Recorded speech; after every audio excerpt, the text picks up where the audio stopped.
दीना में बेटे का बाप पर तशद्दुद, जायदाद और 30 लाख हथियार लिए पुलिस ने मुलजिम गिरफ्तार कर लिया। जहलम की तहसील दीना के गांव डोइया में नाखलफ बेटे की दरिंदगी ने बाप बेटे के रिश्ते को शर्मिंदा कर दिया।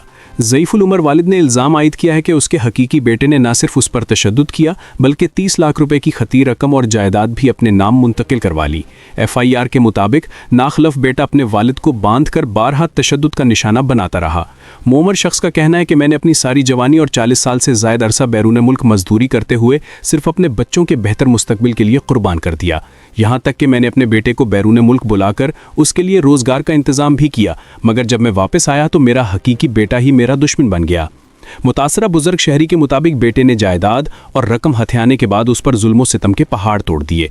पुलिस ने फौरी कार्रवाई करते हुए मुलजिम को गिरफ्तार करके थाने मुंतकिल कर दिया है। पुलिस हुकाम का कहना है कि वाक़े की मुकम्मल तहकीकात जारी हैं और मोमर शख्स को इंसाफ फराहम करने के लिए हर मुमकिन कानूनी कार्रवाई अमल में लाई जाएगी।